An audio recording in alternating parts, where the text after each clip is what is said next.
Bring Stonecraft.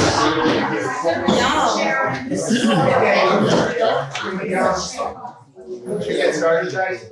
Oh. Great. Well, this is a great turnout. Absolutely. So, yeah, I appreciate, we all appreciate everybody getting invested.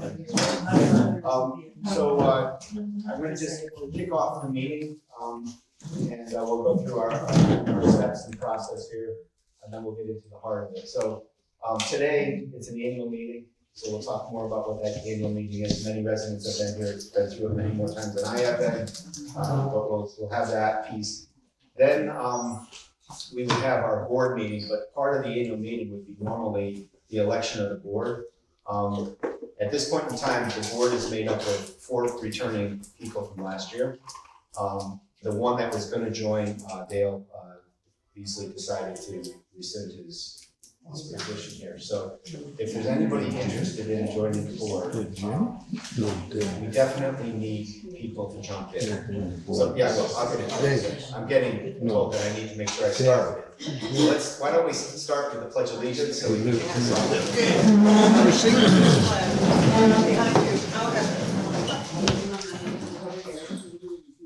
Pledge allegiance to the flag of the United States of America and to the republic for which it stands, one nation, under God, indivisible, with liberty and justice for all.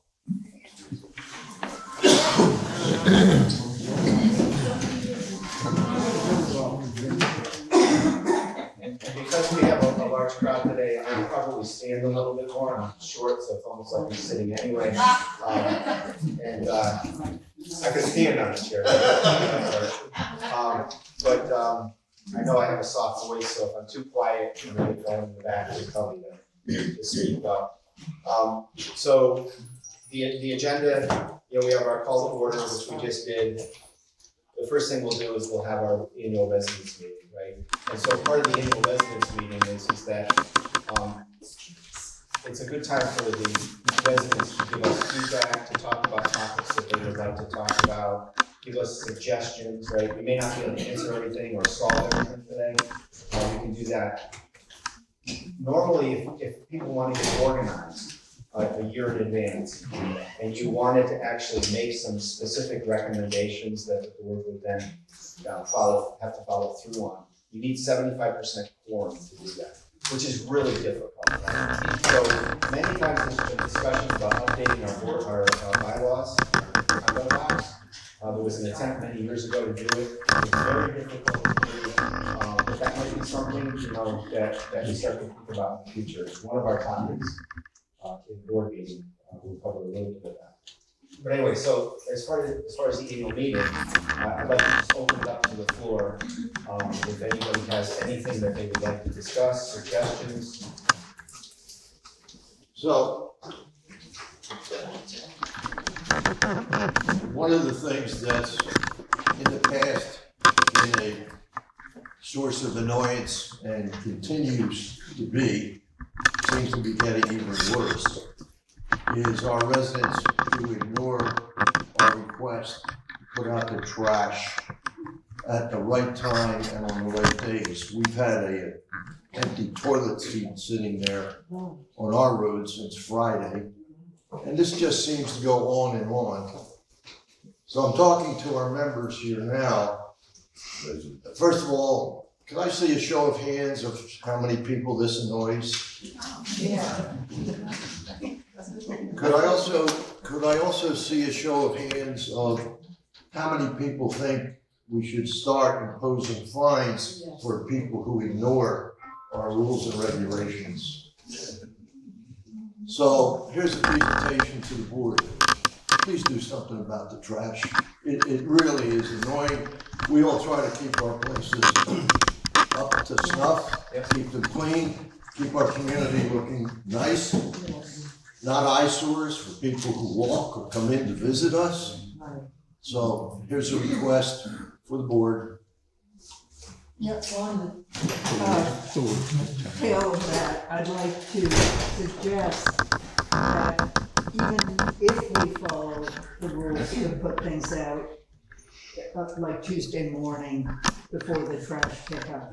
I really would like to see the board implement, that we have containers, We already in the process of getting Trash something. cans. trash cans, yeah, because it's still It's much better. much better visually and in Yes. terms of health. There's nowhere to put a bunch of used trash. Yeah, where are we gonna put it? Right, let me, I think. Yeah, that's a good point, however, it has been discussed, and I think other people have some other ideas, mainly, Yes. it's a very good idea for the day the trash is picked up, but does the same problem exist that people who won't follow the rules will now leave the trash cans out there and they'll blow all over the place? 100% right. That's a problem. So what's been talked about? So how about show of hands, how many people would like to see trash bins? Maybe could be a solution that they are report trash or building trash can because they are intrusive. I know the people in, the building in my court that face forward, for years they shared a trash can. They just had one big trash can and then the whole building shared that trash can. And that might be a solution to having, because they are big and they are cumbersome and we do not have a whole lot of outside space. So that might be some sort of solution. Back. Maybe we could try it on a trial basis, find a couple of courts that wanna try it, see if it works for 3 months, and if it's successful, then see. Yeah. Good idea. Exactly. Thank you. Good idea? Pablo? Yes, I don't know if that's a good. You wanna take the trash, but I really can bring it here too. Okay, no, that's a good one. Hey, I actually had a slide, I have a slide in the deck, actually, let's talk trash. If you didn't see it. I saw it, it was in front of my building. Yes, hello. Yeah, so anyways, this is the latest egregious, is out there now. Yeah, well, we actually then, in this case, right, it was and this is an example that I think is a trend. The people that are mostly ignoring the rules are either people that are coming in from the outside or are here very infrequently and or are not reading what we put out to the audience here, right? So I've been paying a lot of attention since we sent that email out that, and we walked around and put it, and I've been looking to see where we have trash. So one of the things that we talked about is, if something is in that, I don't know if everybody got that email and if everybody got that notice, right? Yeah. And I did get some feedback that it was a little bit extreme, like, okay.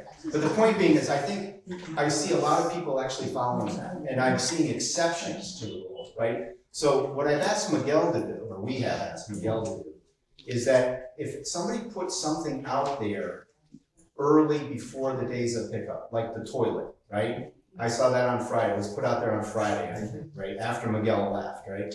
I've asked Miguel to actually go around and pick these things up and put them in here. And then we mark the buildings that it came from, and we send an email to the building owners reminding them of the policy, right? So that was one thing that we're trying to do, right? So the next thing is, we have communicated that residents, if they're in a pinch, can put their big trash in the bin by the sheds. We are talking about getting 3 or 4 big pails so that you can put your garbage in that. So if you're leaving early for a weekend, if you have, you can put your stuff in there. So that was the other thing that we had talked about. Then, fines, I'm gonna tell you, I've been here now 3 years and they are so difficult to enforce. We do it, right? And this person that actually had this one here, this resident was fine to the maximum we can. And, the first thing is show me the bylaws, show me your rules, show me all this stuff, which we'll have to go through that whole thing. But the point is people typically sit on paying fines.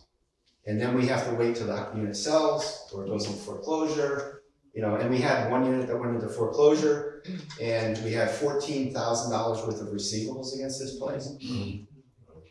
Because it's in foreclosure, we can only go back 12 months. we lost out on a whole bunch of fines and fees and things that we could have, right? So I think it's good to fine, it's just, I'm gonna tell you, it's really a nightmare to collect these things. But this thing we said, arrange to have all residents have a 30 gallon, City of Delray has these 30 gallon units that are not huge, right? The idea would be is that we get, and this was Phil's idea, we get, every resident one of these 30 gallon units. Every resident or every building? Well, at first we were saying these little 30 ones, give them to every unit, and then we've gotten a lot of feedback, like where do we put them? We don't have room for them. So this idea of maybe having one big can per section. That's a good Building, idea. not building, building, not section, not. Well, You're looking for building. so 4, okay, so the thing is you have to figure out where to put 4 big pails, okay? And again, so the idea is that maybe what we do is pilot it with a field, right? And I've asked Phil that he knows where the chronic offenders are. We don't know which house unless we go through the mail, the paper, but the point is, we start with those, maybe. But what other suggestions do we have? Just a point on this, if we do get the very large ones, can the trucks capable to pick them up? Well, we'll find that out. But they do, because they pick up ours, and there's some out here, I've seen them. Yeah, they do. They all have Okay. And we have a couple here already, we put those in. The big ones, Yeah, big ones, yeah. Okay, good. Yes. Everything goes in the one container?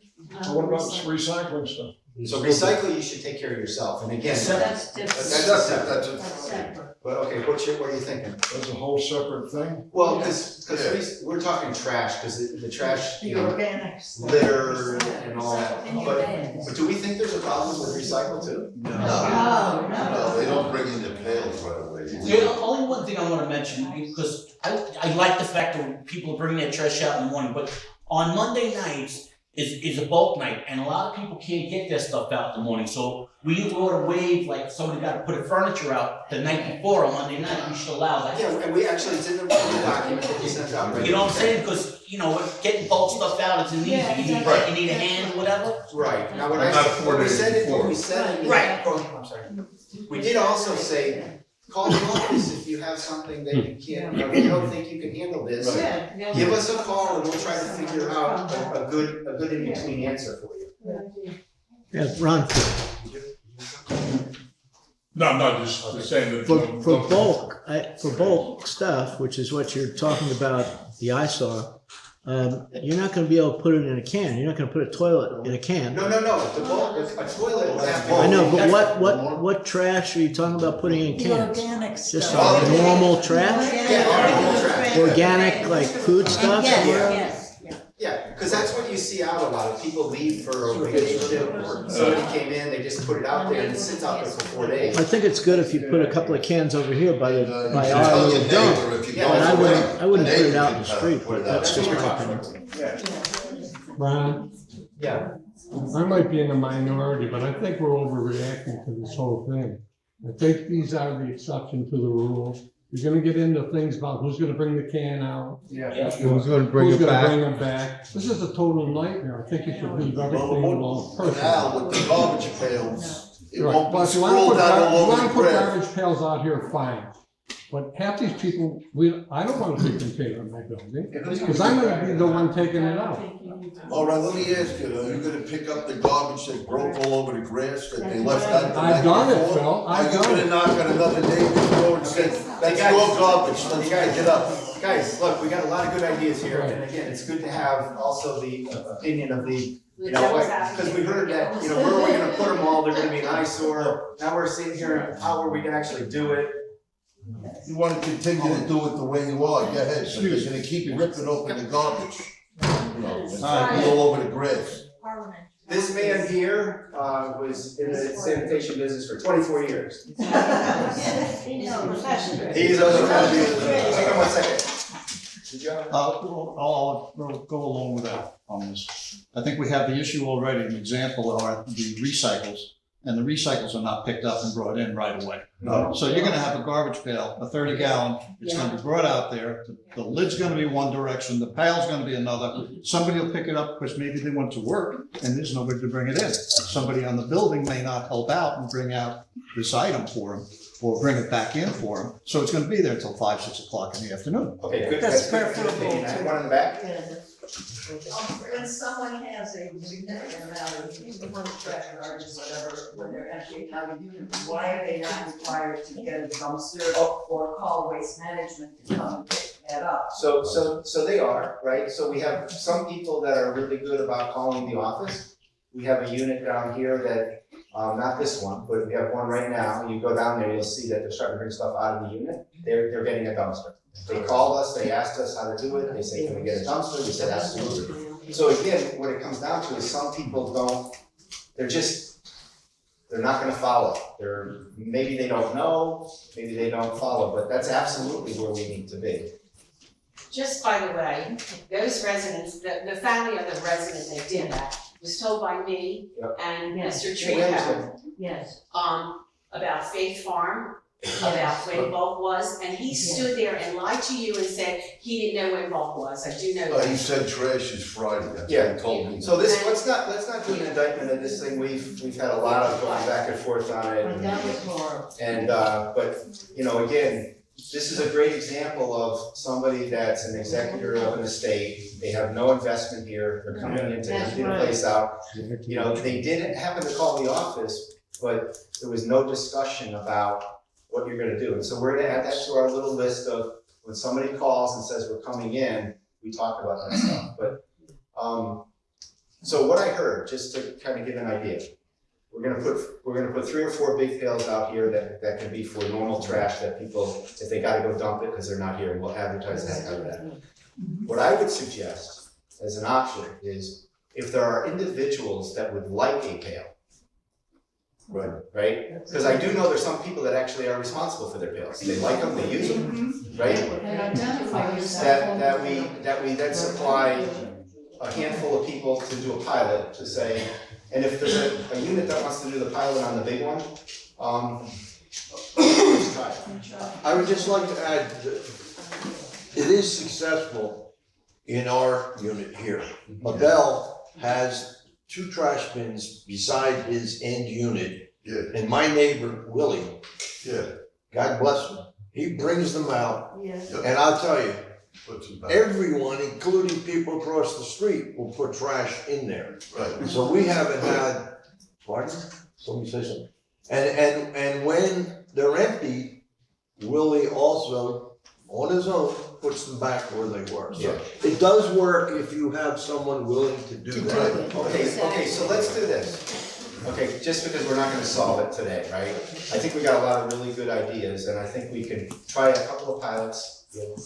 Just, I'm probably dreaming, but at home, when we put the garbage out, it has to be it's black at home, it could be white.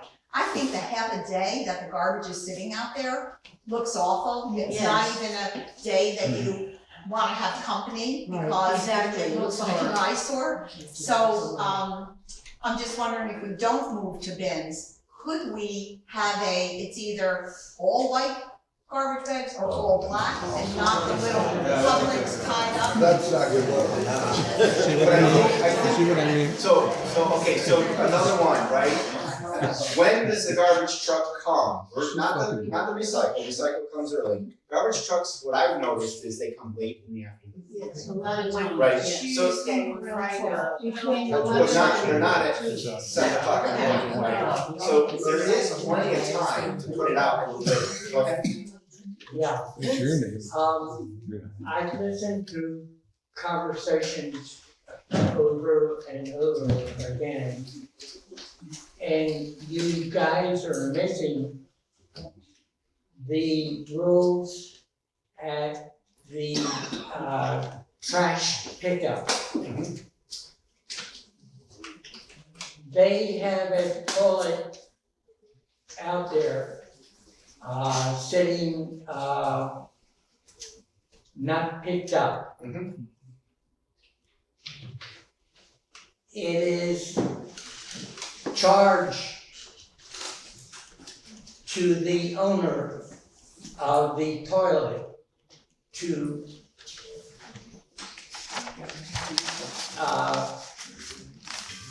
place it at the dump site. Yeah. So, And they charge you a fee.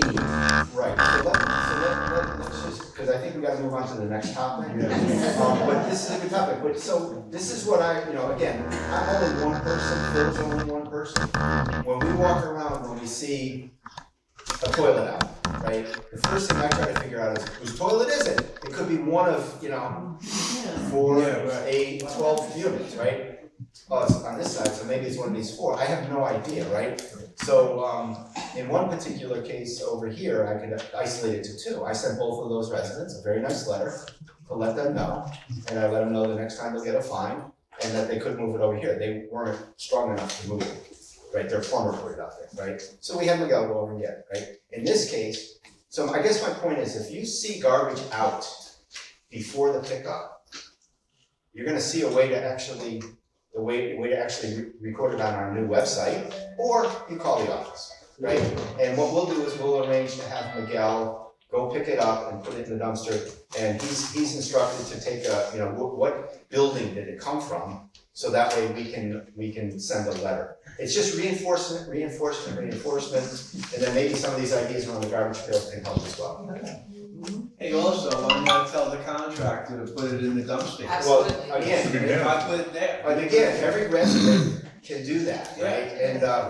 what we don't want, guys, we don't want a total remodel job dust in there. No. Contractors are responsible to take their own stuff away, right? That was only supposed to be for branches, bushes, trees. Yeah. Wasn't Yes. supposed to be for a whole household. Yeah. It's dumped in there. But for some stuff, like this stuff we're talking about, perfect.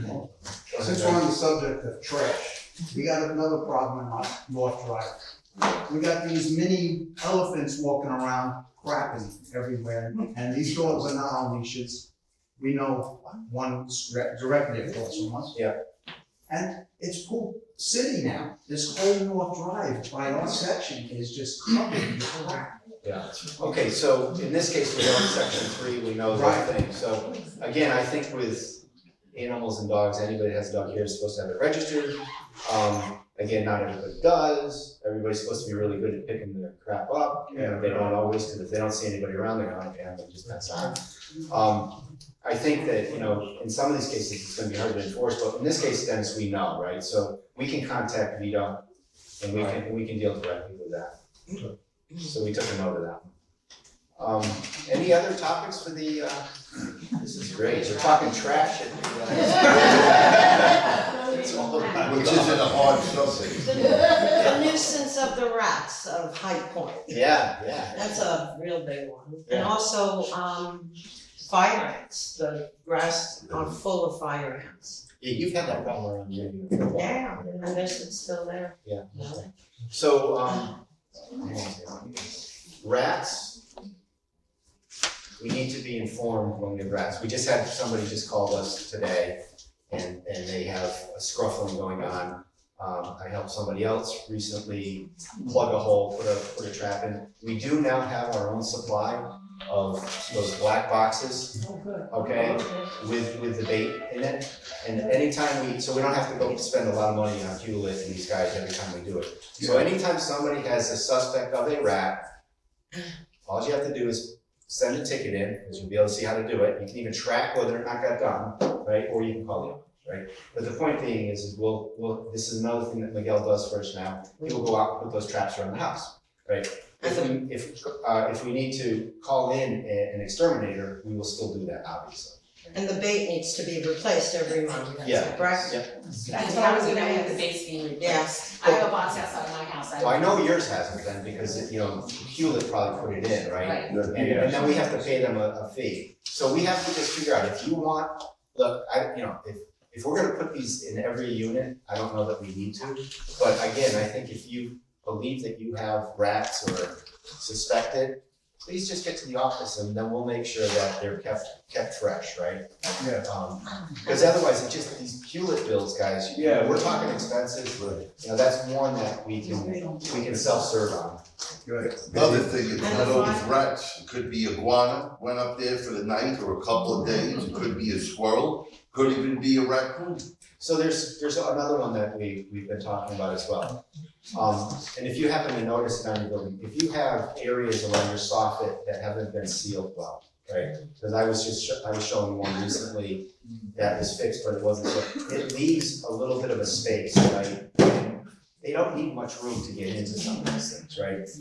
The other one is we've asked everybody to do their best to, anytime you have a plant touching the building, a plant physically touching the building, it's gotta be taken away from the building, because it's an automatic avenue for these rats to go up. They can find their way in through a whirlybird thing, or they can get their way in through a vent, right? So, and it's the same thing with termites and the others. So, you know, all we're asking everybody to do is, if you have these, please trim the plants that are touching the buildings, right? And we're gonna, later on this year, we'll work with Al to do a very gentle trimming if there's stuff touching the building, right? We won't come in and go, you know, kill everything. I mean, that's not the point, right? We'll do our best to, you know, to do a respectful job, but please try to get ahead of it if you can. Go ahead. This is for the kind of the big picture planning thing and parking. It's probably been an issue for years. And it's even worse now because people are coming from everywhere. And with 2 or 3 cars. You know. I took a few now. And I know this section across the meeting on, what was that, section 1 or whatever it is, they have this policy where you can put a sticker on your car if you belong there. Never. Yeah, and everybody knows That's that. terrible. But I know, cause I know section 5, that's 5. That's section 5 that does it. well, whoever it is. But, you know, if you park there without the sticker, you get towed. Yeah, that's all. You know? You have to put Yeah, okay, something- so here again, what I would just say is that if anybody has an issue in their parking area with parking, please bring it to the attention of the office through a ticket or a call. And again, I think it does exist out there, so I did get somebody that told me people are parking 3 cars in their area, right? And so what we'll do is we'll speak to the people. We'll then send a letter, and then we can start to fine for it. But the idea of administering tickets and that is gonna be really hard. We have, you know, very limited staff. But we'll take that down to come up with, you know. It's not probably difficult to enforce unless you actually tow somebody. Yeah. Because people come from the other section and park in my spots. Oh, they do? And the A and B thing means nothing to anyone. Really? And the guest means nothing. Okay, well, I mean, okay. Where do you live? What building? That's weird. 955, Circle K. Yeah, okay, so let's take that down. If anybody else has issues with parking, please bring them forward, okay? Because I think we can nip some of these off in the bud pretty quickly. And in your particular case, we can talk, is it section 5 that you're up against, or section 3? Yeah, it's section 5. Yeah, you're abutting section 5. Yeah. So we can talk to the president of section 5 and figure out what But, you know, you've got to have some flexibility too. If I have people who come to see me, and I don't have no place to put we it. do. Yeah. But I work out locally with people, with Exactly, neighbors, you know. exactly. Most people do that today, right? So around the fire ants, you know, the spraying the grass for them. Yeah, okay, so we do actually have somebody that sprays for stuff like No, that. I know, but I. So we'll bring yours up, okay? But again, I'm Okay. probably gonna need Location. I'm gonna need a refresh ticket though. Thank you. Mr. Presidente, how many cars are we allowed there? I mean, he's complaining about 3 cars. If I have 3 cars, I'm not allowed to park there? No, you're only allowed to have 2 cars. We're only allowed to have 2. Okay. Oh, you're a violator. I have a Mercedes, a BMW. Nice. I only use one, I use one spot over 837, you can use my second. Maybe we can charge for anything over 2 cars. Maybe they can buy a permit, pay for a permit for anything over 2 cars. That might solve the problem. Revenue. Mercedes and BMW owners should be able to pay for a Okay, permit. any other topics, guys? Yes. I just thought of one, I know, like, I look at you guys and you know, there's 4 of you right now. And I really think that we could do good things in this community, and you and I spoke the other day about the guys that wanna do the landscaping in the outside. I'm not ready to be on the board, but I'm ready to be on a committee. And I think that if we got different committees together with a small group of people, that it would be more conducive, and then maybe someone would say, you know what, I think I could be on the board. But just start small with like, I know Desi, was a contracts manager his whole life.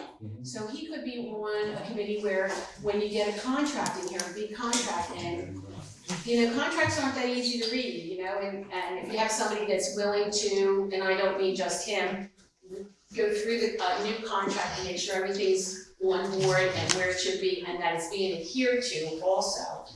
That would be there would be the beautification committee where we, you know, people go around and say, you know, this would look nice here, this would look there.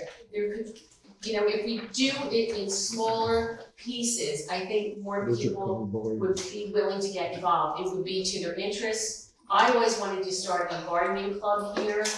And then, you know, there's a building on my end that looks, a unit on my end that looks like crap. It's too long. Something that we want to do, you know, get people involved in the community rather than asking people, oh, well, we don't have anybody on the board. Well, if you get involved in the community, I think it would lessen your guys' load a whole lot.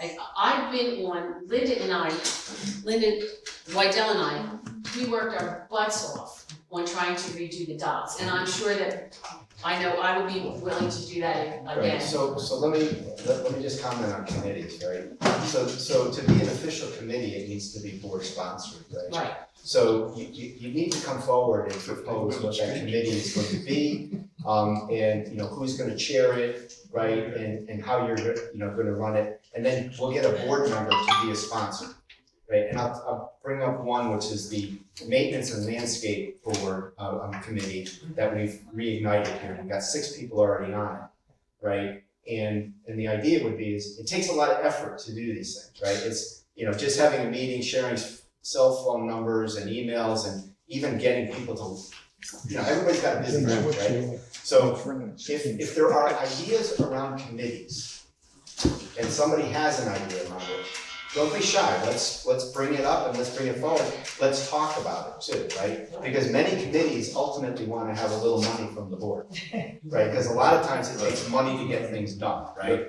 And so let's, you know, but it's perfect. So, and you listen to what we're doing on the maintenance committee, so. Are there committees that the board would like to institute? That's the question. Yeah, I think at this point in time, like you said, our plate is so full. We're looking for volunteers that like to do things. Gary will not be on the board, right? He said he's not, but he takes care of Channel 901. He's, you know, he's filming this, this meeting right now. He gets involved with a lot of stuff. He does, he did Blue Stream, right? So if there's our individuals that have, you know, so maybe we can make known to people the projects we have. And if we could show you the projects we have and you say, I have a real interest in working on that project, right?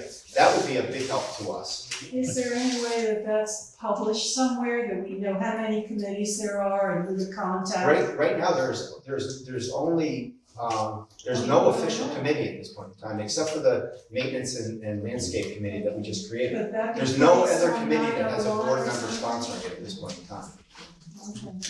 How do we know? Well, you can start what you need. Yeah, well, we can put that out there, but I'm telling everybody now, we'll put it in the minutes. That's all I would like to know. Yeah, perfect, go ahead. Yeah, I'm all in support of certainly committees to help the board and to get more of our residents involved. However, I just read, and this is not to throw a wet blanket on this, but I just read, according to the state of Florida, board-appointed committees are also subject to the sunshine rules. So therefore, if there's a board-appointed committee and they're to have meetings, they must publish an agenda and make that open to anyone else. So just to let. No, that's good feedback, yep. And that's easy enough to do, because then you start to get people generating more ideas and. I wanted to bring up the laundry rooms, I brought it up the last meeting Yeah. that I was at.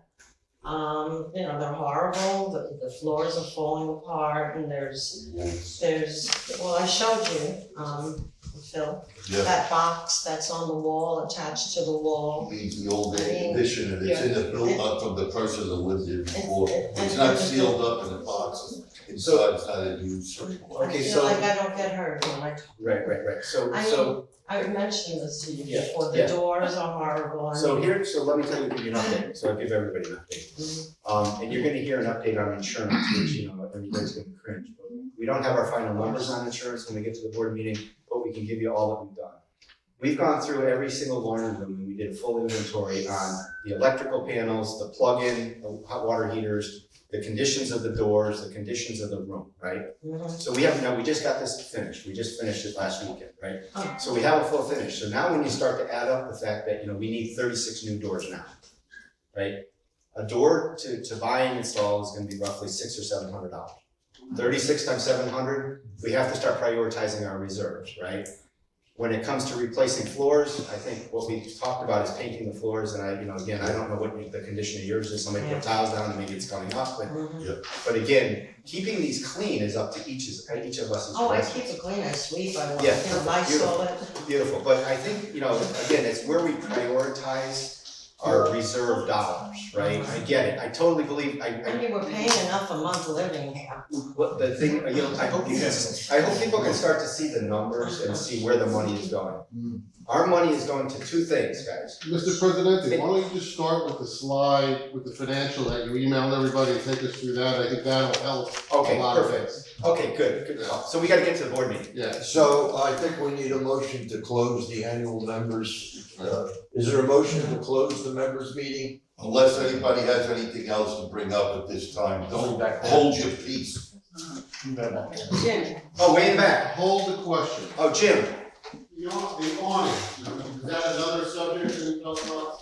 Fixing of the awnings that were termite damaged? Yeah. Okay, in a particular case, you have one that has to be fixed because of. Correct. Right, so that's an individual. What, do we have to vote on it? No. Again, we'll have to vote on it at the next meeting.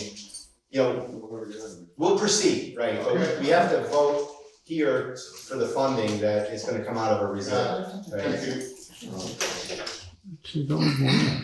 Okay, last one. Yeah, just real quick, I see that the city are they installing brand new water meters? Yes. Okay. They're upgrading them, Joe. Have we ever had any crazy outrageous billing? Because I don't know if you've noted or heard, throughout the last 2 years, the building department in the city, with the meters that were installed, were not working right. I mean, we're talking individuals that were getting $1,000. Now, we have so many bills. Is that anything that's ever been crazy or really looked at or what? So we look at every bill every single month, and anywhere there's a spike in a bill, we go to see if there's a leak, and typically it's a leak issue, right? Okay. We did, at the president's meeting, we did listen to all the presidents, we had all sections represented, including 7. And we were told that they're going through some recourse with the city of Delray right now, because they were not actually reading meters. They were making estimates. Exactly. Right? And so there is a little bit of a follow-up for us. We have another president's meeting coming up in February for more on that. But that was brought up. Right now, we're focused on wherever we see a spike. Okay, good. Like you said, like you said, that you were aware that they had those major problems. Oh, yeah, they're filing. Yeah. Right. Okay, you got a motion to close. I make a motion that we close the annual members meeting. All in favor, say aye. Aye. Meeting closed. Wow. So we started by talking trash. Okay, people, there's coffee and donuts up here if you need more energy. So the first thing is just a verification of quorum. We just have to have at least 30% of the board members are here. There's 3 out of 4, so we're in good shape. Why don't you go ahead and introduce yourselves? Dominic Lorenzo. And what's your position? What am I, the secretary? Secretary. Secretary. Phil Olshan, Vice President. And Ron Vernier, President. And Jim Griggs works full-time, so he's. City of Delray. Okay, Is he the treasurer? I'm sorry. no, he's not, and we'll go through that coming up. We Okay. don't have a treasurer? Jim Rendell was the treasurer, he moved, and we, at the last meeting, we gave him a nice departure, so he's now over in section 3 renting. I asked him to come back. And you ought to give a lot of recognition to Gary. Yeah, but yeah. Oh, yeah, Gary's here, so we'll talk about that in a He's second. the man with it. Al too was his, Al does a lot, and so does Louis. Come on, stay on track, guys. Okay, because we have a lot to go through. Okay, so we're not gonna read the minutes, I'm asking for approval of the minutes. Gotta have a motion, and then. Oh, I make a motion. I second that motion. All in favor? You can see it's getting smaller and smaller here, guys, so you can see, right? Yeah, we need to know. Okay, so the next thing is the president's and treasurer's report. But before I get there, I just want to make sure we thank you, the treasurer's report. I want to thank everybody. There's a lot of people that do an awful lot for us, and I'm sorry if I didn't put a name on here, okay? But I can tell you that, Phil and Dominic are troopers. And Phil is still the go-to person when there's an emergency. We're working on some stuff to take care of that, so that we share the love. And then Jim Briggs, he's been super available to us, especially troubleshooting mechanical issues. He's a mechanical guy, he's in the construction business, he's been working for the City of Delray, working in the water department for a period of time, so he's a huge help when it comes to diagnosing something, so we don't have to pay a lot of money to a vendor, right? Miguel, I can tell you that I work with Miguel every single day, we talk every single day, and I think as long as you give Miguel a little love and you point him in the right direction and ask him to do things, he's spot on top of it, right? He's not perfect at everything he does, but I think I could just give you one example. If we had to hire an electrician to put every single one of those lights in, we wouldn't have done the project. If we didn't have Miguel doing these small plumbing jobs and we had to hire a plumber, we wouldn't be doing those, or we would have very low reserves, right?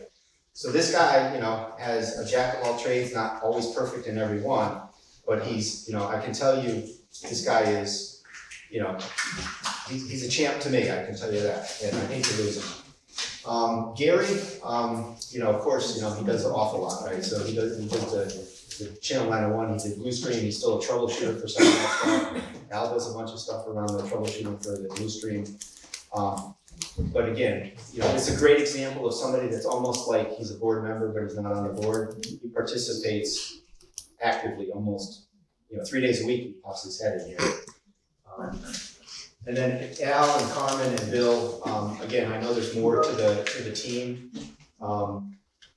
than that, but I can tell you that I've worked a lot more with the three of them, and they bring an awful lot to this community club here, and they do a lot for the community overall. Diana and David, so Diana in the office and then David remote. I can tell you that, this insurance thing is a great example. Right? Between the two of them, we saved ourselves about $20,000 in what we would be spending if we just took the advice of our insurance brokers. And these are just simple little things, and I'll point them out. But something like getting wind mitigation, we had to update our wind mitigation. The insurance broker gave us a contact, we went to the contact, it was $400 a building. Diana went out to two or three more vendors, she got them for $100. Right? So again, if all we did is not have somebody that's actually trying to track that stuff down, we'd be spending money, right? So these guys, between the two of them, David knows this organization really well, and he knows Statute 718 super, super well, right? So, and he's our bookkeeper. So between the two of them, I can tell you again, the board couldn't do their job. Then we have, Carol. Carol comes in every Friday, she's helps us in that office. We got a big, huge screen in front of her now. We haven't quite got her to the point where she's going to enter us, but we'll get her there because we got it all set up now. And then Sandy, I don't know if Sandy's here. Oh, yeah. So Sandy's been pitching in a pinch. Like, so for example, when we had to get those notices out to every resident, she loves to walk the neighborhood, so she goes out and make sure we get those things. So, and she also has a lot of good ideas for us when she's talking with Diane. So I appreciate that. And then Rick, who's not here, but, Rick is, he's the guy that goes around and trims our palm trees for us, cleans those things up. He and Jim Bodie, they're making that North Drive Boulevard, really beautiful, right? There's a lot of work that's been done on the ficus trees there and, just cleaning everything up. And they're willing to roll up their sleeves and get involved in almost anything. So they're two great partners with us. So we have a round table for all those.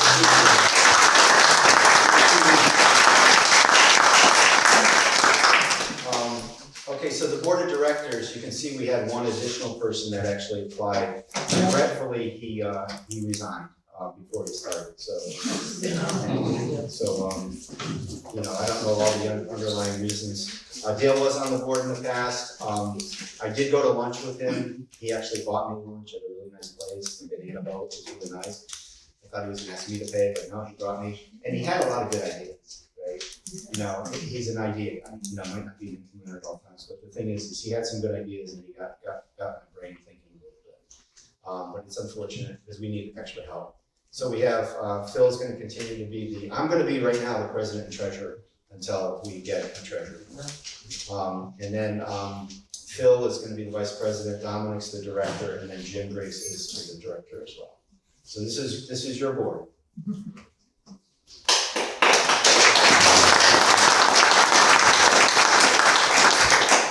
Okay, so I'm going to give you, is this the right one?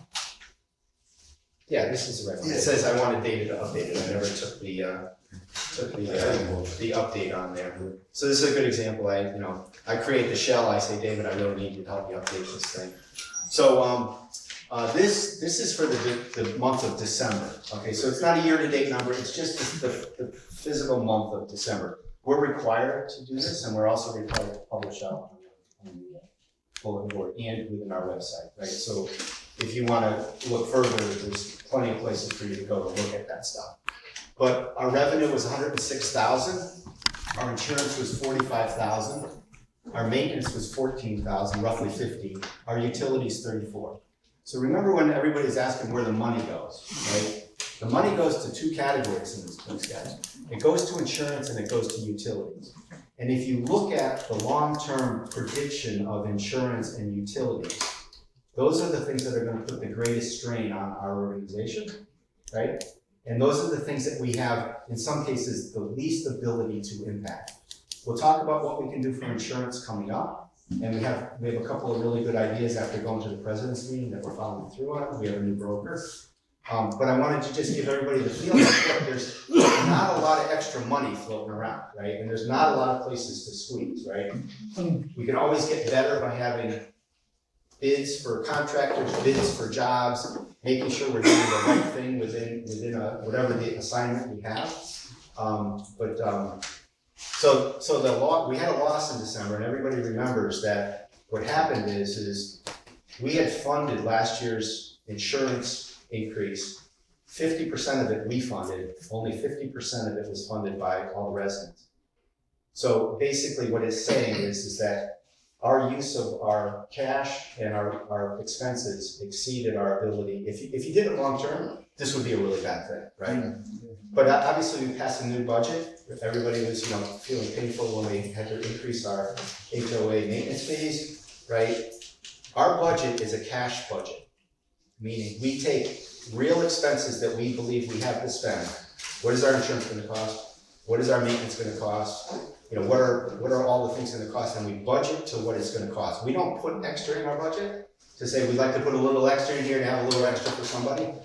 We put in what we believe we're going to spend. And the hardest part about our budget is that we don't know about our insurance rates until 2 weeks from now, right? So we don't have our final insurance bill for 2024, right? And so this is, part of the conundrum that we have with setting our budget is we're doing it based on a prediction, right? And the way the insurance market has gone, it's very difficult to predict. Utilities, you might be able to predict. Mr. President, what's the prediction for the insurance? How much of an increase do you have factored in there? So we only picked up enough to cover last year's full bill of $550,000. Okay. Right? Because again, if we were going to put it all in and then put a factor on top of it, Our increase, we would have been looking at, maybe a 20% or a 21% increase.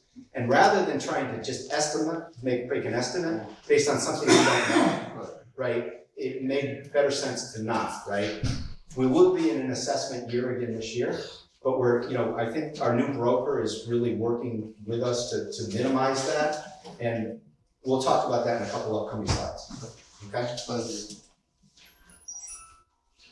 Okay. In terms of our balance sheet, I think the thing that you can take away from here is that we have a $977,000 in assets. The biggest piece is that we have between cash and reserves, which is all cash.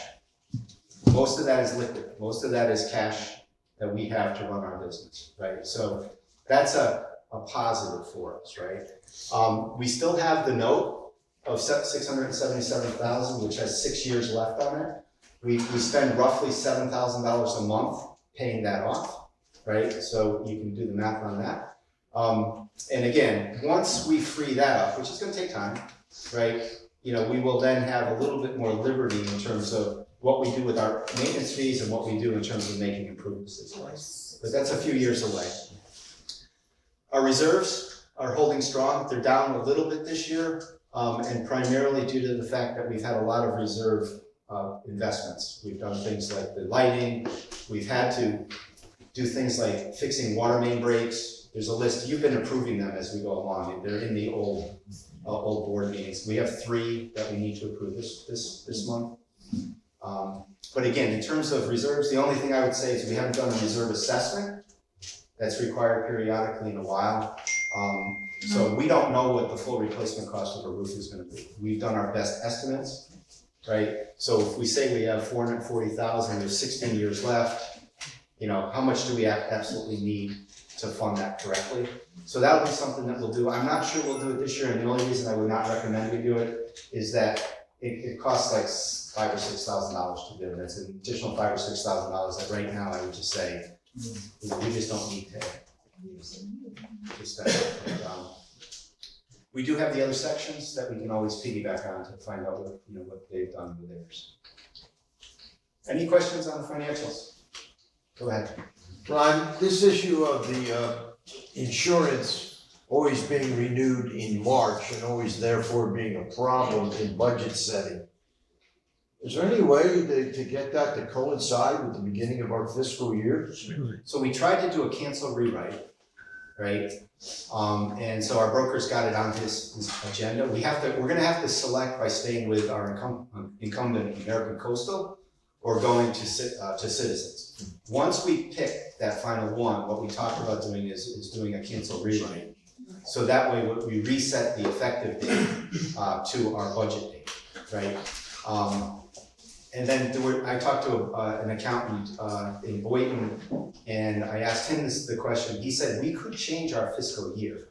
Yeah. So we could change our fiscal year to coincide with that renewal. Okay, I don't know what that's gonna take in terms of bylaws and the rest of the stuff that we have to do, but the other option is to change, we're now annual. Our fiscal year is 12/31 to 1/1, or 1/1 to 12/31, and we could change it, right? That's another option, but I would like to do that because, again, everybody has transparency around what are my fees gonna be for the year. They don't have to sit there saying, am I gonna get an assessment, what's going on? It's painful for everybody. Any other questions? So you think that's something that's possible within the next 12 months? Yeah, I do. I think we're aiming for it. So next year budget cycle, we're at a point where we can actually budget the number. Way in the back. Regarding the utilities, is there any consideration to go solar, to use some of that land space, go solar? And wouldn't it drop the utilities and get some sort of tax rebate? Yeah, so Marie actually brought that up a year ago. Okay. We need to have somebody that will be focused on actually doing the legwork. This would be a good example of one of those, side jobs that if somebody got some energy around. If we were to simply put solar panels on this, we could save ourselves at least $20 grand a year between the two of these buildings, right? So again, I think there's a lot of factors behind that. I don't want to go into all the factors behind it because we're not a for-profit organization, so therefore getting the tax credits doesn't do us any good because we don't pay taxes, right? There's a number of things that you'll learn, but again, I think if it's something, making the investment will help us long-term reduce costs, we should at least investigate it.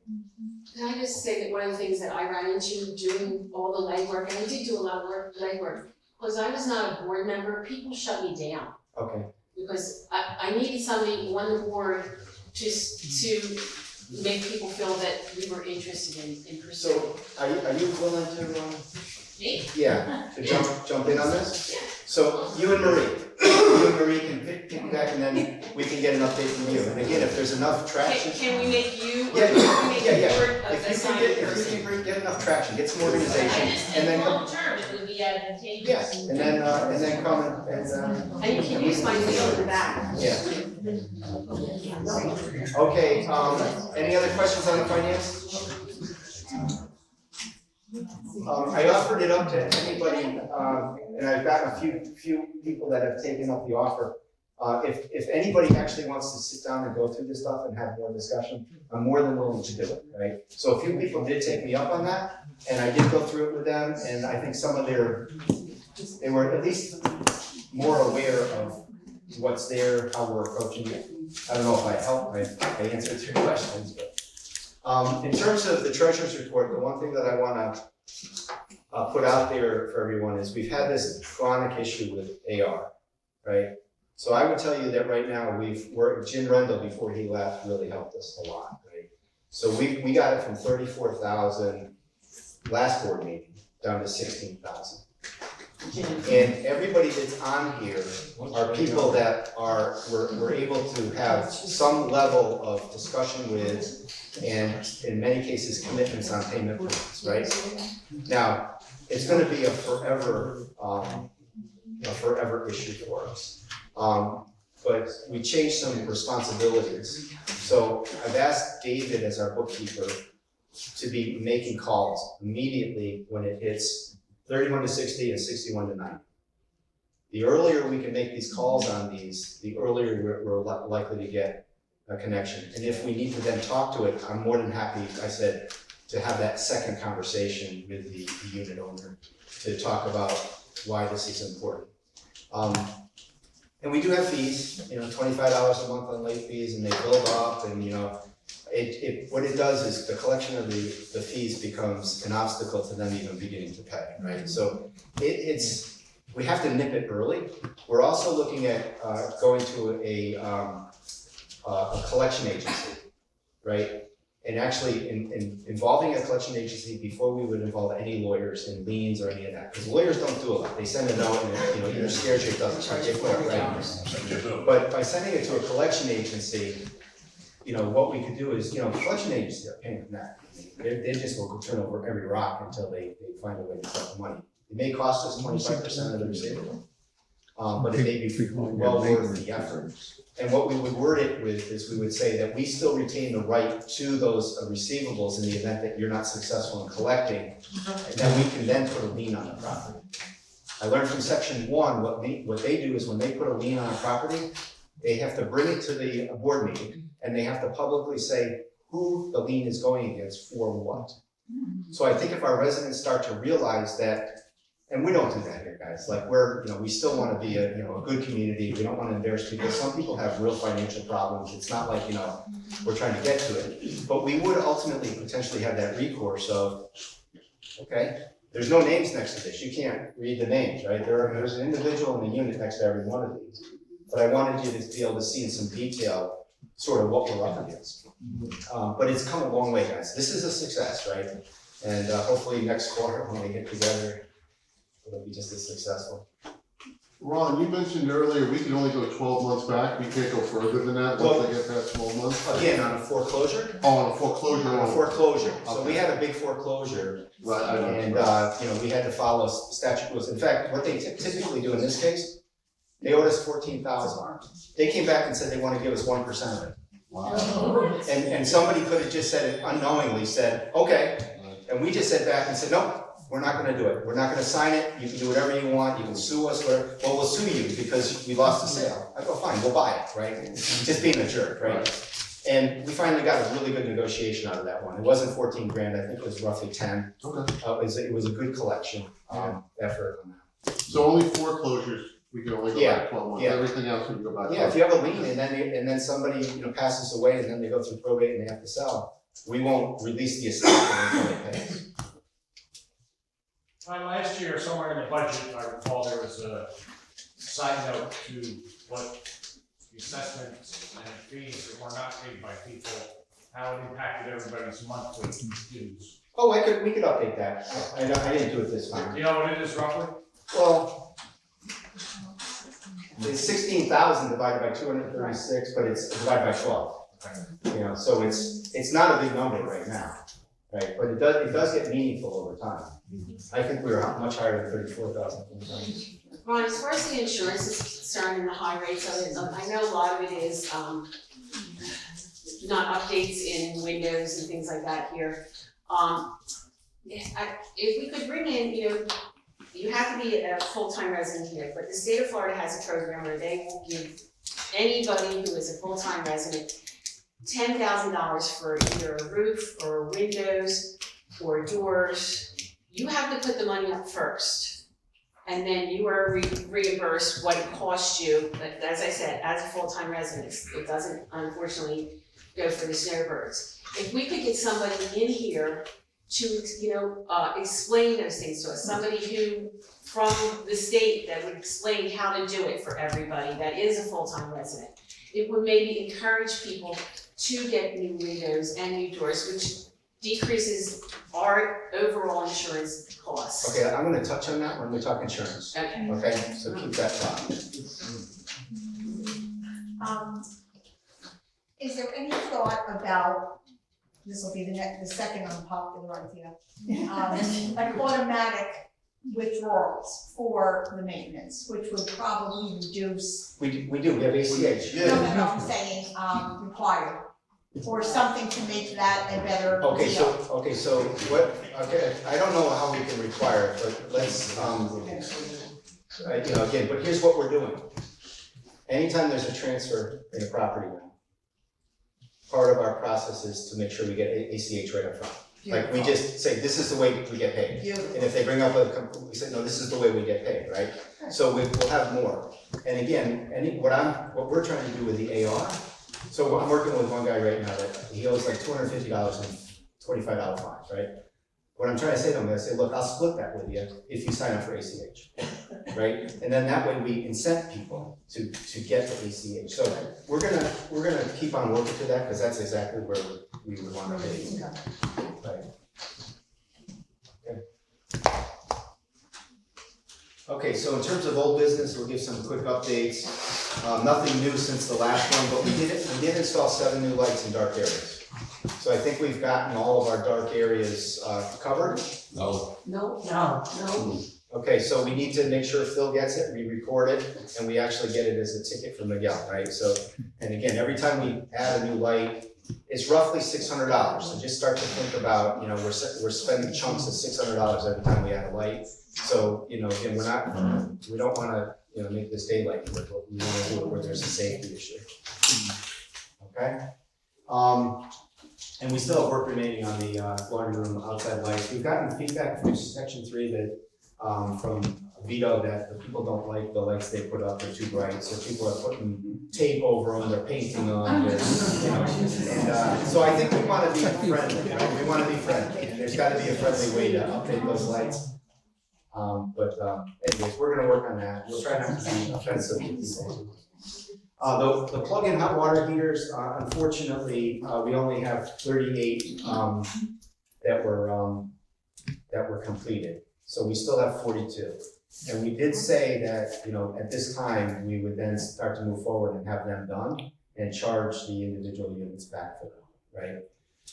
It's gonna be an administrative, process for us to go through that. We are getting bids, so if somebody came in and were to do 38 of them, what would it be? But it would be contingent upon the homeowners actually paying for it, right? So, and this relates to our insurance.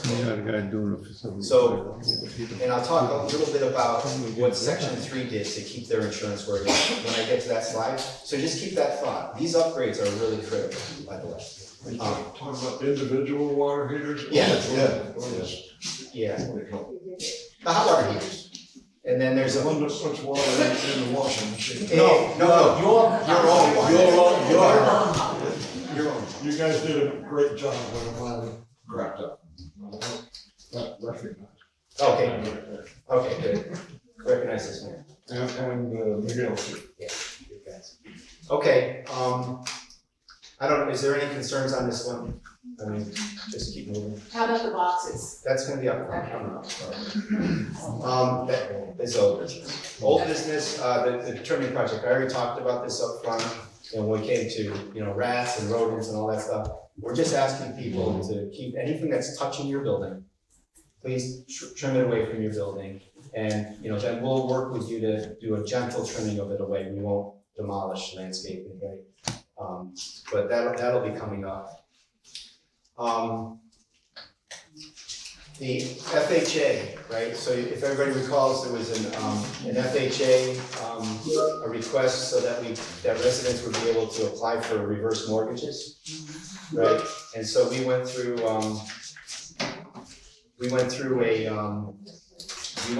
an application process, and what we learned is what we learned the last time is that our bylaws are too restrictive, and that for us to have people allowed to get second reverse mortgages, that we would need to allow renting, okay? And that's a big topic, right? And I can tell you we're the only section that doesn't allow renting. Okay, so I was at the president's meeting, we're the only section that doesn't allow renting. And so I can tell you that there's pros and cons to renting, and it's gonna be an individual unit owner's voter desire of whether we do it or not, right? We put some documentation together. I got some help from a couple of residents. And what we're going to do is we will be proceeding to send it out in an email asking for where you would stand on this. Because if we don't get close to 75%, we have to have 75% to make it work, right?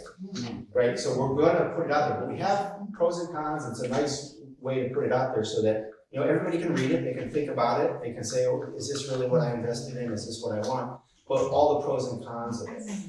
So there's two ideas sitting up there. One is to allow general renting, and it would be restrictive, right? They'd have to go through the same background process of everybody else.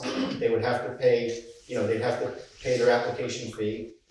They would have to be 55 or older. We built it so that it would be, fairly restricted, so it wouldn't become a free-for-all, right? Difficult to control, right? But, something we have to do. The second one is to just allow the HOA, our HOA corporation, to rent property. And the idea behind that renting is that when a foreclosure comes up or a unit sells and it's selling at a low price, we can physically buy that because we have first right on foreclosure, but we could buy it. We could then rent it. And one of the tricks that we have to come up with here is getting revenue as an organization. We need revenue to offset these increasing costs over time. Again, that's not gonna be an easy decision because it has a lot of impacts on, do we buy it and impact our reserves? Where does it come from? Do we take a loan? Well, we can't take a loan right now because we got a big loan. Again, it's more of it's a conceptual thing, but it has some real merit, right? So what we're gonna do is we'll send this out and we'll get a way for every resident to give us where they believe they are on this thing. That's where we'll go with that. And we'll have more discussions on this one, I guarantee you. When will you send that out? It'll go out in the next 30 days. Oh. Yeah, there's, again, the rush on this one, we had to get ready for insurance and. Yeah, that's okay. The old business, we still have the clubhouse bathroom on our radar. We don't want to shut it down until after the season, because right now to make everybody share the men's room would not be a fair thing in the season. So between now and then, we'll have all our bids done and we'll have a schedule. And Gary's actually helping with that as well. So he's 901 and he's the bathroom guy.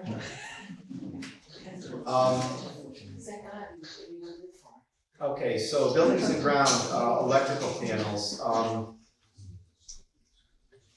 So they cost $1,300 each. Okay, these are the electrical panels that we're responsible for. And these are for running the washer and dryer, the hot water heater for the washer and dryer. These are ours, 40, right? and they are $1,300 each, right? We may actually be mandated by our insurance company to actually update these things, right?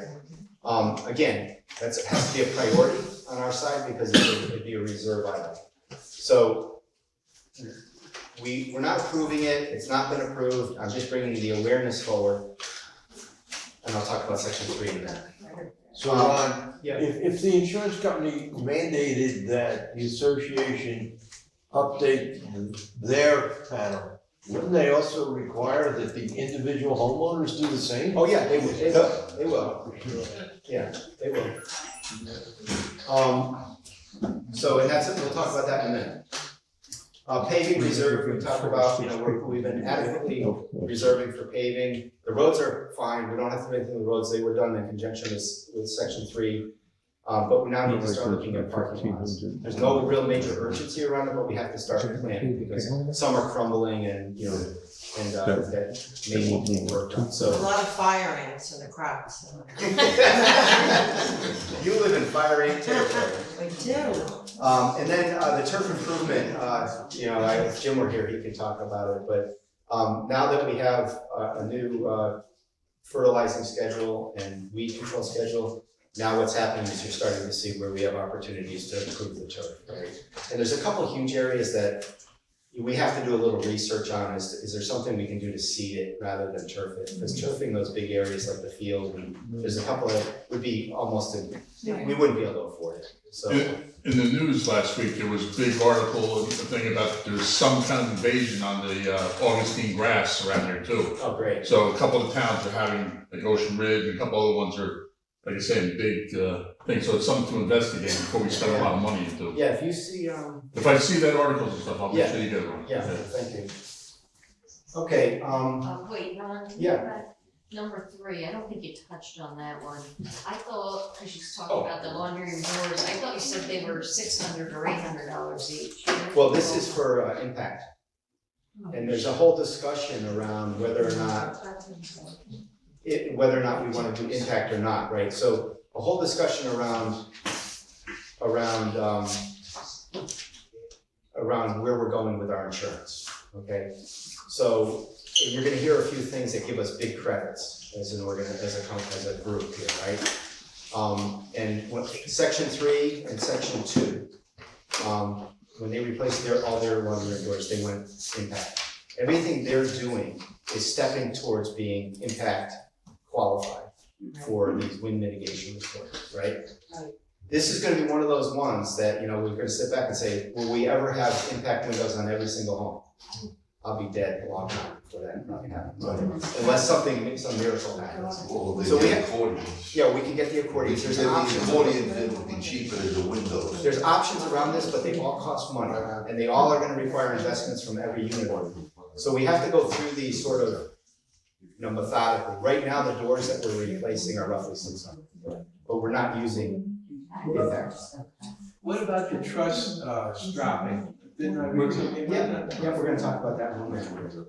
Okay, insurance, everybody ready to talk insurance? I really apologize, because we have 20 minutes left and people are probably falling asleep. There's still coffee and donuts. Insurance, okay, so we do have a new broker. We parted ways with Plastridge. Franklin Hamilton represents 2 other sections here. And I'm proud to tell you that the 2 sections that had Plastridge were paying the highest insurance. Okay, that would be section 5 and us. Right?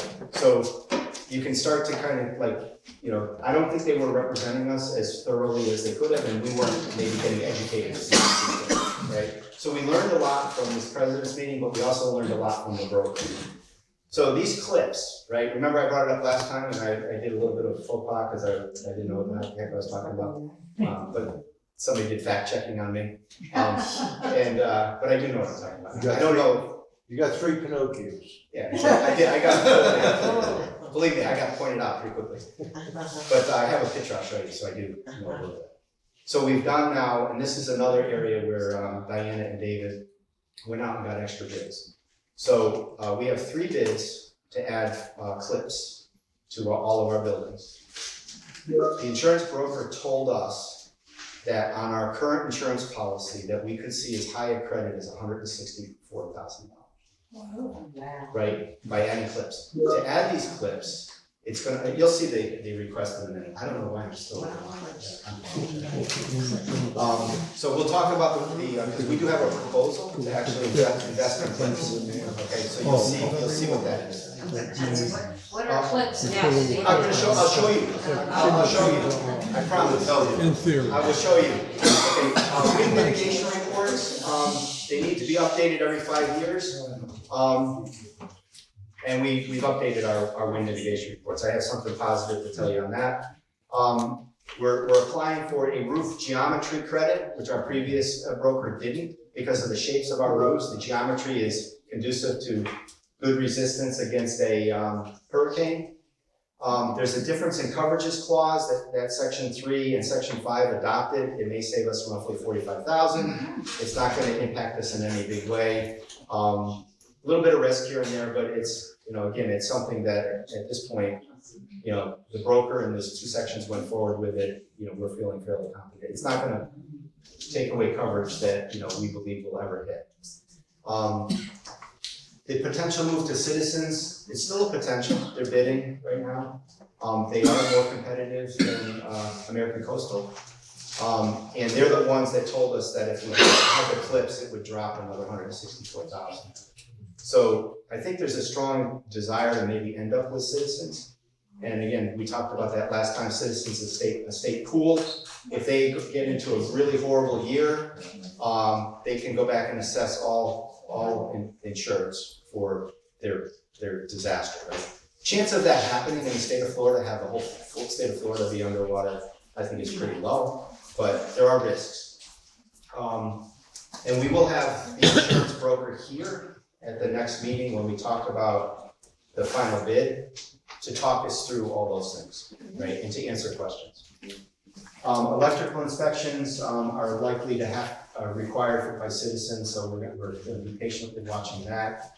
And then property assessments, we went out last year and got an updated assessment. We heard at the 11th hour we needed it.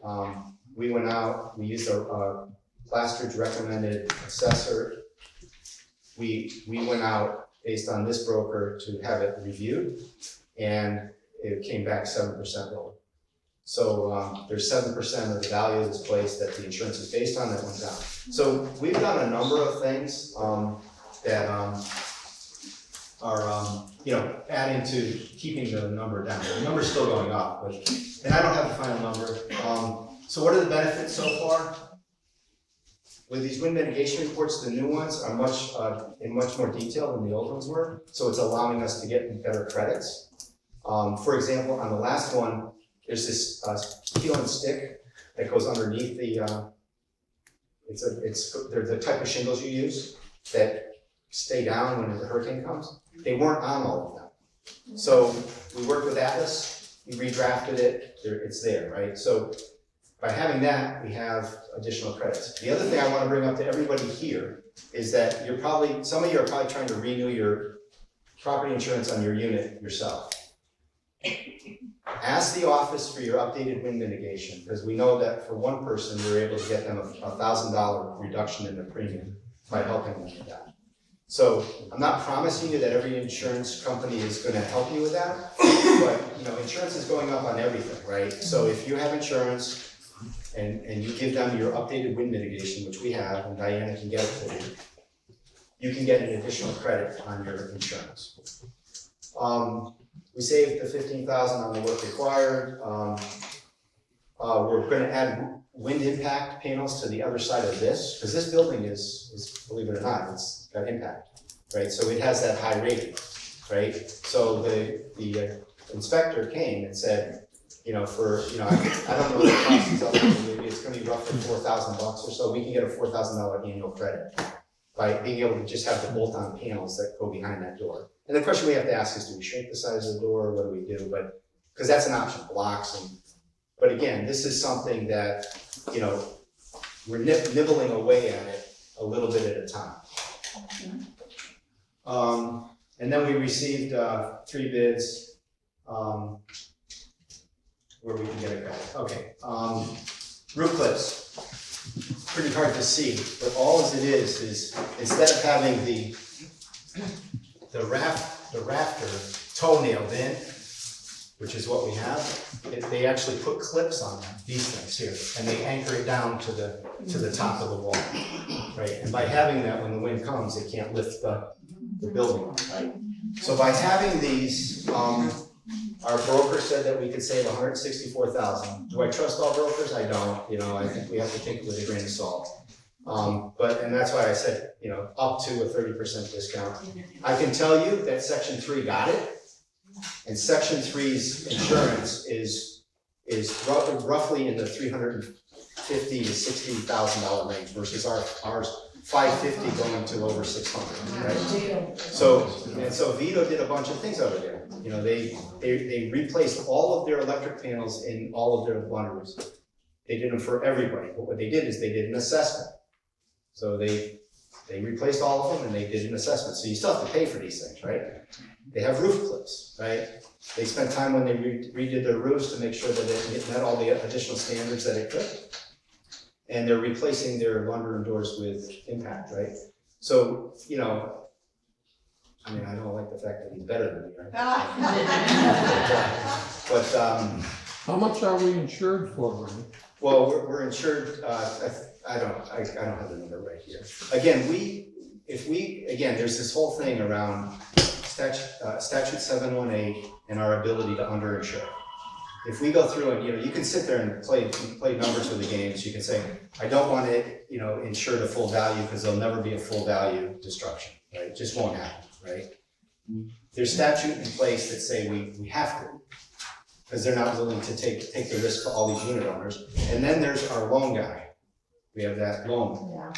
Again, we have no options around the loan. So every unit, every section is having the same issue, same debate, same issue. With the not getting the impact doors at a cost of, I guess, approximately $30,000 more, or however much, will we have the options of putting a, close down? Yeah, those are options that we have to look at. That cost us, because we only have hurricanes, you know, so we put them down during the hurricane. They don't necessarily need to be impacted that big cost, but maybe a shutter or the screens. I don't know how the screens work. Yeah, no, I think it's a great option, and we've talked about, you know, other ways that we can get to completely mitigate it. I think that's a long-term plan. And go ahead. Oh, you don't have anything. I thought you were going to say something. Okay. Okay, so let's move on to a new topic, if we can. Is everybody okay? Yeah. Okay. Okay, so we have a new website, okay? And what will happen is you will get an email. You can actually go into this now, right? So there's a QR code on the channel. And I sent it in this presentation, so all you have to do is click on the presentation. You can go in.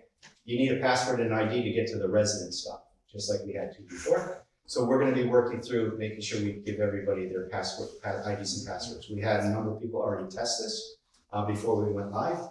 And I'll give you an idea, a few features, right? So it allows us to keep our information current. Previously, we had to rely solely on David, who was remote, and he had 2 other jobs to keep stuff up to date, right? Not an easy task, right? Now we can assign updating it to multiple people. So for example, Gary can update the calendar, right? If we want to be able to update other critical documents, we can share it amongst the board. Or if we want somebody in the audience that wants a member that wants to get more involved in this, they can help us keep this thing up to date. So it's very easy to update. The residence directory is a very super easy search, right? So you can get it at multiple ways. Like I never can remember last name, so I just say, oh, it was Bill, it was William. Oh, I got the right name, right? Bill. And so again, it gives you a pretty, or you can just search the number of the building, and it gives you all the residents that are there. So really good search. We have an opportunity for you guys to actually submit your own maintenance requests. And then what the neat thing about it, it's really simple. And you only have to do a couple drop downs, add a couple of pieces of information. But the beauty of it is you can then go track all of your tickets. And you can actually see, did it get done? And if somebody says it got done and you're not satisfied that it got done, you can reopen it and you can respond to it, right? And so we have now in the office, we're recording these tickets into the system, and then we're assigning them out to Miguel or to somebody else that has to do it, and then we're following up on them. So, you know, gone would be the time, if you're using this, would be I gave you 5 requests and they never got done. I wanted my fire ants done 20 times, you know, and this way we'll be able to track and say, okay, we're all done, we dropped the ball on that, right? But it's a nice feature. And then we enhanced the high point for maps, and I was also able to get, and we'll add them in, is the maps for each one of the other sections. Right, so that way you can see the exact maps of all the other sections as well. We're gonna add that in. I just got those. Section 6 had those on their website.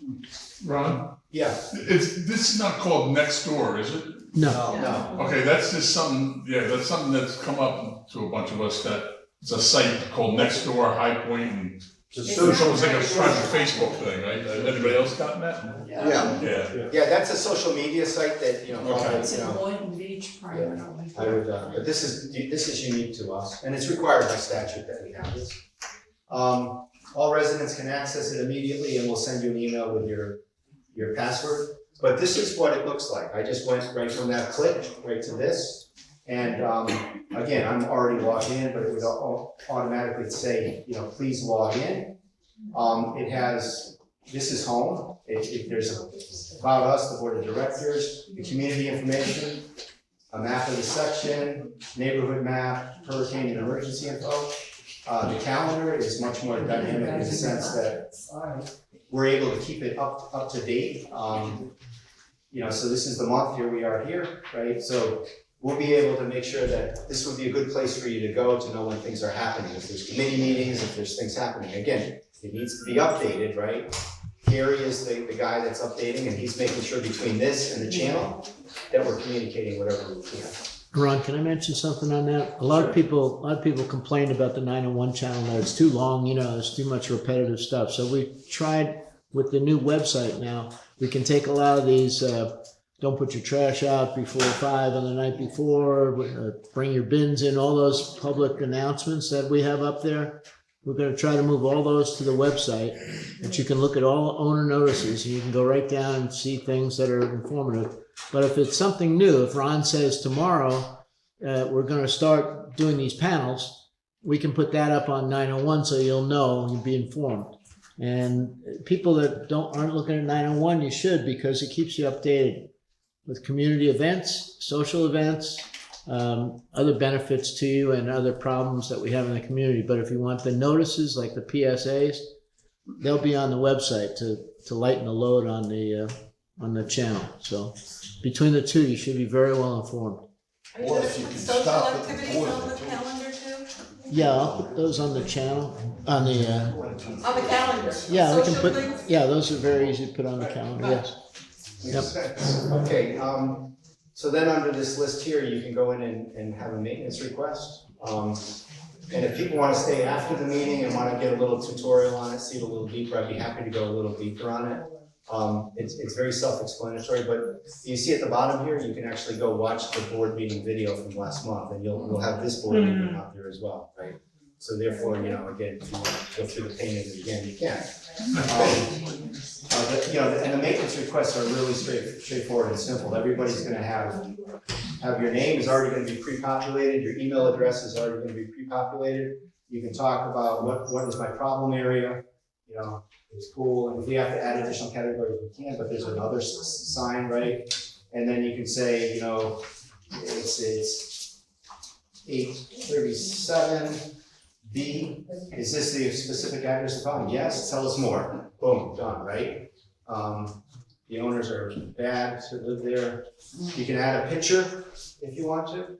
So for those of you who are a little computer illiterate, you could actually take a picture of your fire ants and you can add them in. But you can add the picture in, right? And then you simply, or you can attach a file if you want to. And then you submit, and then it's in, right? Now we have it. Then when you want to go back and look at it, you'll know exactly what the status is. When we get it, the status will be pending assignment. We'll assign it, then you'll see that it's been updated and assigned to Miguel, or it's been assigned to Phil, or to Dominic, right? So this is, I think, if people decide to use it, there's a lot of functionality here. It's, okay. Pardon me. Yeah. Is Gary gonna be available? He's my next door neighbor to help old lost dogs like me on the system. Okay, so it's a good, okay, no, good point. So I think, look, I'd be willing to do a couple of workshops, right? We can put them on the calendar, we can put it out, we'll do a couple of workshops, and we'll actually show individuals how to use it, right? And I think if we do that, then, I think people will pick it up, but there's, Will that be on the calendar? We'll get it on the calendar. This guy over here. Okay, so we have a new maintenance and landscape committee, which we're gonna now have to publish agendas and minutes, which we will do, and we'll add them to the website. So far, we have Louis, Albert, or Al, and we have Bill, John, who's not here, he's a new resident down by me. Jim Briggs, John, myself, Diana, and Jim. And this group right now, it's ideas on the ways we can improve the maintenance and looks of this place. The other one would be is to provide feedback on the quality of the contractor's work. So instead of waiting 6 months to hear feedback, this is more real time. We reach out right after Al leaves and say, how'd the trimming go? How'd the cutting go, right? And we get immediate feedback, right? And then that way we can give the vendors immediate feedback, make sure that, they adjust the quality or they adjust what they're doing, right? They're not here to be cops or anything like that. That's not their job. Their job is to really be helping the place, be a better place for everybody to live. Helping diagnose maintenance issues. We can spend an awful lot of money bringing plumbers in here, electricians and other people in here. But we have a lot of people that are super smart here. And if they can help diagnose some of these mechanical issues before we start calling in paid for vendors, the better off we're gonna be. And so this group would be called on for that, but not everybody wants to be, but it's those that would like to be. And then we have inventory. So Jim Griggs took on from this, our first meeting. He's gonna maintain the inventory of our laundry rooms. So now we have that in a spreadsheet. He went out and got it all up, we updated it. But the whole idea of keeping what needs to be done around here, right? And when did we put it in? When does it need to be replaced, right? Getting that inventory. Other projects like, helping us develop a long-term plan for what we want this place to look like long-term, like from a landscaping perspective and where we want things. Section 1 is going through a bad blight with their palm trees, and you can't replant a palm tree in the same place that tree died. So they've now had to go on to a different variation of that. I hope this thing doesn't come our way, but it's right up the road from us and there's a chance that it could come our way. And again, what they're also trying to do is, like any visible areas, like they've approved things for the backs of the buildings and they've gotten a deal with Delray Nurseries to get discounts. They took this a little bit over the top, but I think what we want to do is come up with, we do things a lot right now that are just basically one-off and we try to do the best we can. Can we put a little plan together? And that's it. There's more. We're just looking for people to join and help. I'm gonna be a facilitator for a little bit, but then hopefully somebody will take it and really run with it. Somebody like Jim.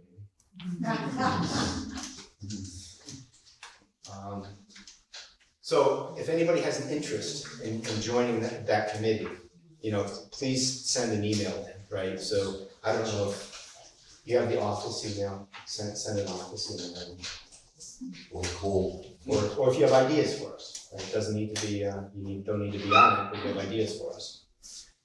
We have three things that we need approval for to go to take the money out of our reserves and put it into our cash operating account. We had a laundry room 932 laundry room door replacement, which was exactly $766.56. We have the backflow, so we had to go through and bring in what's the big plumber? Okay, Buckeye, What? Buckeye? Buckeye. Yeah, Buckeye had to come in, and they've been doing a lot of work around here, but they had to certify that our backflows were actually operating as they should. And it cost us $1,329 to do it. I call that as part of our infrastructure. We have to have that done so that we maintain our infrastructure. Might be a little stretch on a reserve, but I think it fits.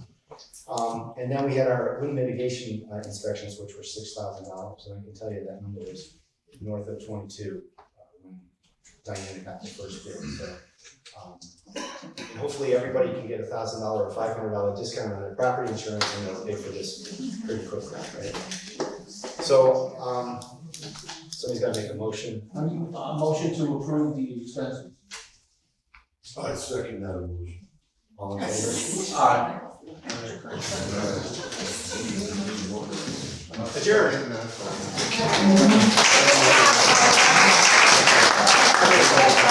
I'm gonna motion the person that bought these chairs and cured them. Fucking Motion closed. Yeah, right. Motion closed.